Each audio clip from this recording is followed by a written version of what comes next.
सुप्रभात बच्चों। पिछले क्लास में हम लोग हेमोडायलिसिस या डायलिसिस को देखा, जो मनुष्य में कृत्रिम रूप से उत्सर्जन को कंडक्ट करने के लिए एक मेडिकल टेक्निक है, चिकित्सीय इंस्ट्रूमेंट है, जिसका उपयोग जीवन रक्षा के लिए की जाती है। और इस प्रकार जंतुओं में उत्सर्जन समाप्त हुआ था कल। आज हम लोग पौधों में होने वाले उत्सर्जन, एक्सक्रीशन इन प्लांट्स की चर्चा करेंगे। तो हम इससे पहले कि पौधों में उत्सर्जन के विषय वस्तु को आगे बढ़ाएं, इसमें दो प्रमुख फैक्ट हैं, उसे हम लोगों को पहले समझ लेना चाहिए। पहला फैक्ट है कि जिस प्रकार जंतुओं में उत्सर्जन के लिए विशिष्ट अंग, जिस प्रकार आपने देखा कि किडनी की भूमिका है, तो वो स्पेशलाइजेशन है, उसका विशिष्ट कार्य है उत्सर्जन ही करना। इस तरह का कोई स्पेसिफिक ऑर्गन सिस्टम या ऑर्गन पौधों में नहीं पाई जाती। जिस प्रकार जंतुओं में विशिष्ट उत्सर्जी अंग होते हैं, इस प्रकार का कोई विशिष्ट उत्सर्जी अंग पौधों में नहीं होता है। परिणाम क्या होता है इसका कि उसके उत्सर्जन के स्वरूप में भिन्नता आ जाती है। कभी वो वायु स्टोमेटा के माध्यम से, तो कभी उसके दूसरे अंगों के माध्यम से उत्सर्जन के स्वरूप बदलते रहते हैं, बदल जाते हैं। दूसरा फैक्ट है कि पौधे अपने कुछ उत्सर्जी पदार्थों का पुनः उपयोग भी कर लेते हैं। जैसे श्वसन की क्रिया में जो कार्बन डाइऑक्साइड पौधों में बनते हैं, उस कार्बन डाइऑक्साइड का उपयोग पौधे अपने प्रकाश संश्लेषण की क्रिया में कर लेते हैं।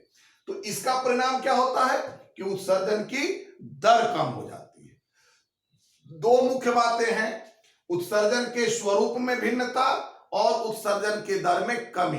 लेकिन उत्सर्जन होता है, उत्सर्जन होता है, इसके रूप अलग अलग होते हैं। हम इन दोनों को आधार मानकर उत्सर्जन के पॉइंट को आउट करेंगे।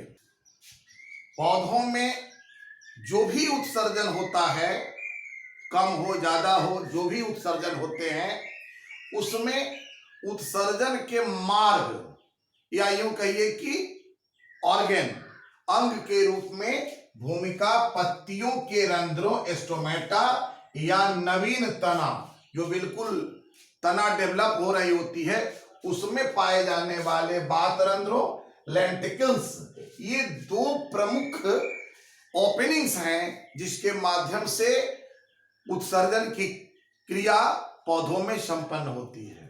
और यहां पर जो भी उत्सर्जन होते हैं, उस उत्सर्जन का बेसिक कंसेप्ट विसरण की क्रिया के आधार पर संपन्न होती है, जिसका प्रमुख उदाहरण है श्वसन में बनने वाला कार्बन डाइऑक्साइड और प्रकाश संश्लेषण में बनने वाला ऑक्सीजन। इन्हीं मार्गों से होकर आती जाती है। अर्थात पौधों में गैसीय आदान प्रदान जो होते हैं, जो उत्सर्जन का एक स्वरूप है, तो उसका क्रियान्वयन स्टोमेटा और लेंटिकल्स के माध्यम से होता है। दूसरी बात कि आपको बताया था मैं, वाष्पोत्सर्जन, कि किसी पौधे के शरीर में यदि अतिरिक्त मात्रा जल की जमा हो गई है, तो वो उत्सर्जी पदार्थ के रूप में उस जल राशि को वाष्प के रूप में अपने शरीर से निकाल देते हैं, जिसे वाष्पोत्सर्जन या ट्रांसपीरेशन कहा जाता है। इसके लिए भी मार्ग ये ओपनिंग ही होते हैं, स्टोमेटा या लेंटिकल्स। लेकिन कुछ पौधे हैं, जैसे गोंद वगैरह का पौधा है, रबर प्लांट है, या कुछ पुराने वृक्ष हो गए हैं, उसके छालों में भी कुछ उत्सर्जी पदार्थ उत्सर्जित होते हैं। उसका हम विवरण दे रहे हैं।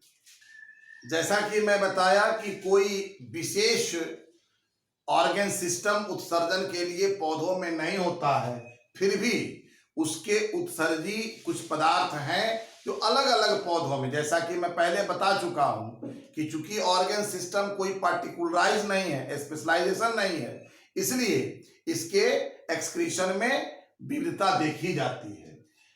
जो कुछ अवशिष्ट पदार्थ जो है वो मृत कोशिकाओं या कास्ट में जो इंटरनल पोर्शन है वहां बनते हैं। कुछ पौधे ऐसे हैं जिसके पत्तियों, छाल या जाइलम में टेनिन, रेजिन और गोंद जैसे पदार्थ के रूप में उत्सर्जी पदार्थ चीर और बबूल जैसे पौधों में देखने को मिलते हैं। आपके यहाँ कॉमन प्लांट है पीपल या कनेर और बरगद। आप इसकी पत्तियों को तोड़ते हैं तो उससे दूधिया तरल पदार्थ निकलता है, वह भी उसका एक उत्सर्जी पदार्थ है। और रबर प्लांट से इसी टाइप का गाढ़ा तरल पदार्थ दूधिया उत्पन्न होता है, उसका उत्पादन होता है, जिसका संश्लेषण करके हम रूपांतरित स्वरूप में रबर की प्राप्ति करते हैं। तो ये कुछ ऐसे उदाहरण हैं जो पौधों में उत्सर्जन को डिनोट करते हैं, प्रदर्शित करते हैं।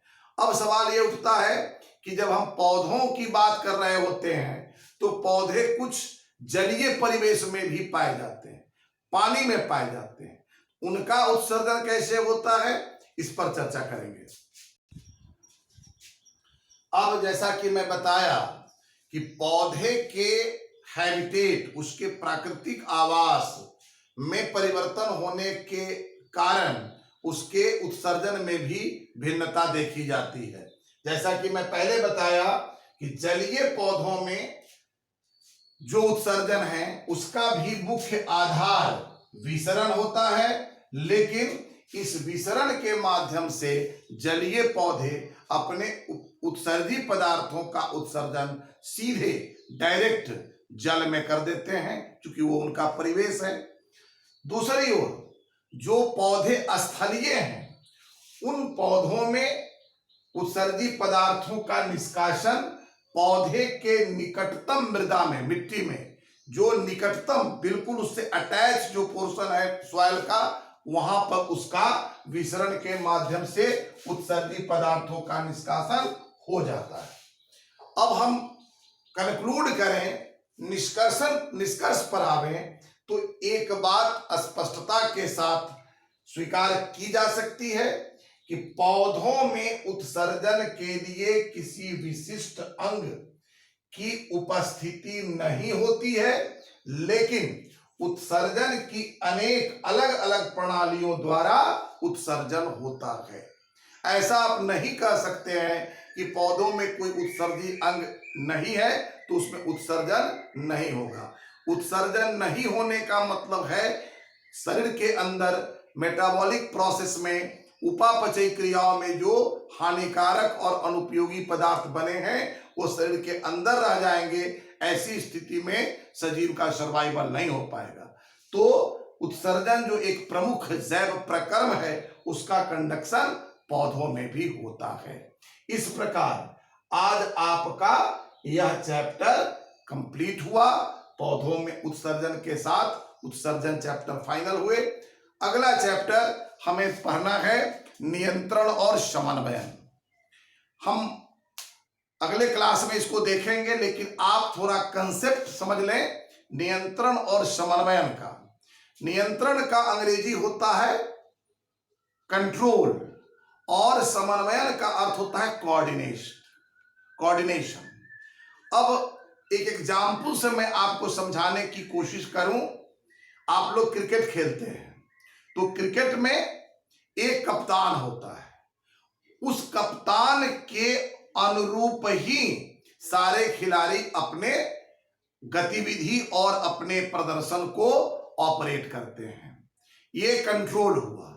लेकिन एक बॉल हवा में है और हवा में है तो वहां 3 खिलाड़ी अगर दौड़ कर जाएं तो तीनों आपस में टकरा जाएंगे और वह कैच भी नहीं हो पाएगा। तब क्या होता है कि जब खिलाड़ी ऐसे परिस्थिति में दौड़ते हैं तो बोल कर कोऑर्डिनेशन बनाते हैं एक दूसरे के सामंजस्य में, तो वहां पर सामंजस्य के आधार पर कोई एक खिलाड़ी ही जाकर आगे बढ़ता है और कैच ले लेता है। कभी कभी आपने देखा होगा कि कोई बॉलर स्पेसिफिक टाइप का बॉल फेंकने से पहले अपने फील्डर को इशारा कर देता है कि आप उस पोजीशन पर चले जाइए। उसका निहितार्थ ये है कि वो जो बॉल फेंकेगा उससे कैच उठने की संभावना होगी जो उस पॉइंट पर जाएगा। तो यह जो है यह समन्वय है, सामंजस्य है।